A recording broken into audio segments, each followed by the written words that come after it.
38. roku sa tu hovorilo o jednej z najväčších grúpeží v tomto storočí na jednej komunite, nie po našej veľkej privatizácii. Prvý bol Doubert Špírák. Neskôr po ňom prišiel Markus Friedman, ktorý pôsobil veľmi krátko. Veľmi zaujímavou osobou bol Chaim Abraham Orenstein, žiak Chatama Sofera. My sami nevieme doceniť ani ten pojem rabín, ani tú jeho duševnú činnosť a zvlášť o ich publikačnej činnosti nevieme, čo publikovali, aký význam mali pre rozvoj náboženského myslenia alebo náboženského súžitia medzi týmito dvoma komunitami. Proste už len beriem ich na vedomie. Pravdepodobne sa vyskytoval ešte Chaim Schlesinger, jedno obdobie, v jednej literatúre sa uvádza, že sa trošku popiera. A potom prišla dynastia s rabínom z rodu Halberštámovcov z Nového Sloničenca. Moses Halberstrám ako najstarší, Nathan Chaim Halberstrám. Je to Moses Halberstrám, sa nevypadá, je autorom jednej z základných náboženských, ktorý Moses Halberstrám. Libre Chaim nazývaný, zázračný učiteľ, aby sa to dalo ľahšie preložiť. Potom prišiel Isaac Teitelbaum, to bol podrabín a rabinátny súdca, Hollander, Nathan Waldman a Victor Halberstrám. Poslední dvaja boli počas deportácie vyvezení a zahynuli pravdepodobne, ak sa nemýlim, v Sobibore, ale v Sobibore. Život obce riadila židovská náboženská obec. Bola založená v roku 1806. Jej na rozdiel, by som tak povedal, od nášho majoritného, mali sme si uvedomiť, že sa uplatňovala nesmierna demokracia. Tam rabín nie je menovaný, je proste volený obcom. Obec si ho vyberá na základe, ako oni poznajú jeho prácu a čím by mohol ich obohatiť. Prvá vec, ktorú každá obec zriadí, je prakticky židovská škola, tzv. Cheder. U nás bolo školstvo, máme dokumentované, že existovalo ako súkromné ešte do 1896 alebo 8, keď došlo k zoštátnením akože škôl a v Bardejove vznikla jedna štátna škola, ktorá potom prebrala žiakov z katolických škôl, evangelických a zo židovských. Napriek tomu ostala židovská škola ďalej v činnosti, ale už sa nevenovala všeobecnému vzdelávaniu, ale náboženské jazykové v dvoch častiach. Jedna bola úvodzovka, aby sme si vedeli približne predstaviť, čo je to tá materská predškolská škola, Talmud Tóra, kde tie deti, ktoré ešte nevedeli čítať a písať to hravou formou, škola hrov, učiteľia to poznajú, učili prvé slova z ich náboženskej viery vyznávať. A potom bola to už židovská škola Cheder, to bola zhruba už od toho veku 6 až do 15 rokov. Údajne bola tu aj jedna vyššia škola, tzv. Ješiva.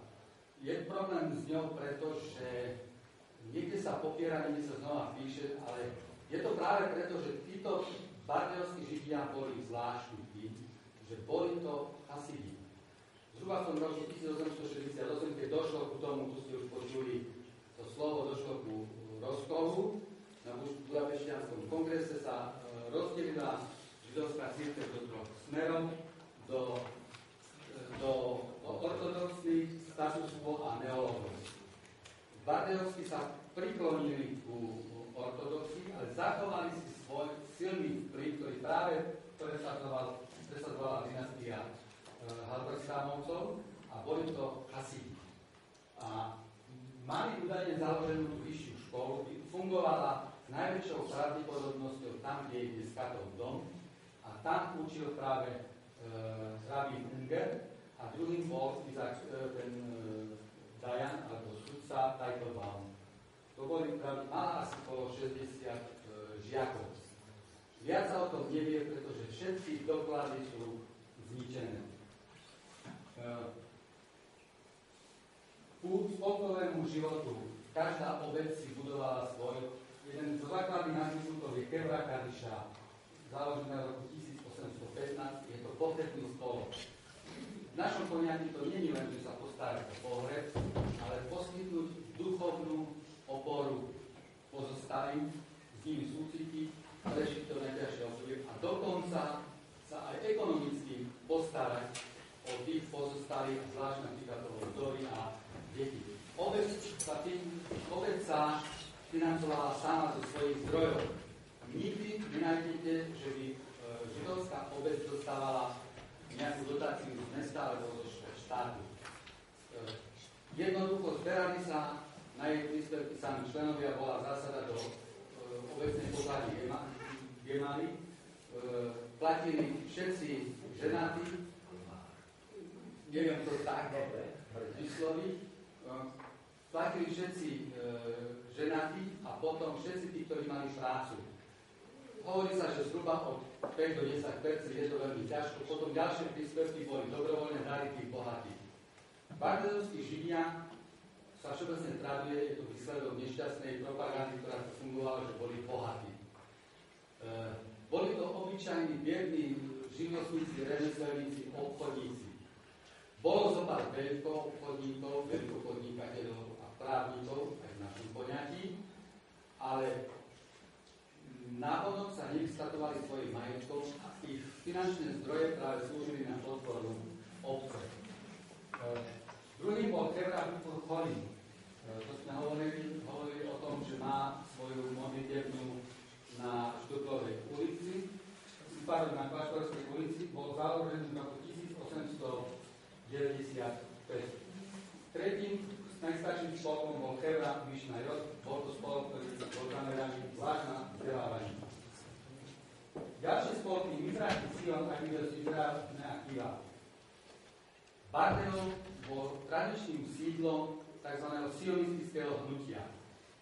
Sionizmus nie je toto, čo my dneska chápeme, že spor Arabi a Židia, čo sa odohráva ten boj, ale je to prakticky príprava a vychovávanie a vzdelávanie do vtedy vznikajúcej Palestíny a do Svätej Zeme, pre návrat do Svätej Zemi.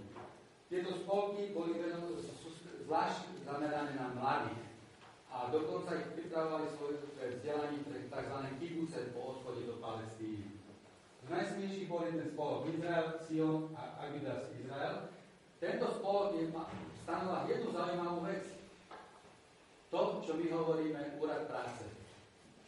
Mal napísané dva riadky. Podporuje a pomáha všetkým tým, ktorí chcú pracovať a hľadá sprostredková robotu všetkým mladým a nezamestnaným členom našej komunity. Ďalším je Akiva, to je obdobný spolok, ktorý bol zameraný trošku na inú skupinu. Zaujímavými spolkami boli Bardejovský dobročinný spolok izraelských dievčat a Miriam. Nemal len vychovávať ženy matky v tom rodinnom poňatí, ale aj ich duševne osvietiť, pretože ženy ako také nemali možnosť chodiť do tých židovských škôl. Viac menej sa súkromne učili. Okrem toho ich povinnosťou bolo sa starať aj o chore a nemocné družky a priateľky. Dokonca máme doklady, že ako prvú z vecí mohli požiadať podporu a boli im zaplatené napríklad lieky, alebo liečenie, alebo lekár. Ďalší spolky Hakibor, Makabi, Hašomeráce a Petar, to sú viac menej spolky akože vedené športového charakteru.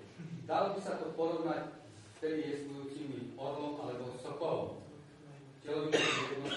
Ale pod tou hlavičkou v skutočnosti nielen, že fyzicky vzdelávali, fyzicky pripravovali mládež, ale znova aj ich pripravovali na budúcu činnosť a život v Palestíne, lebo to bol ich ústredný zámer. A prečo mal sionizmus u nás veľmi silné korene?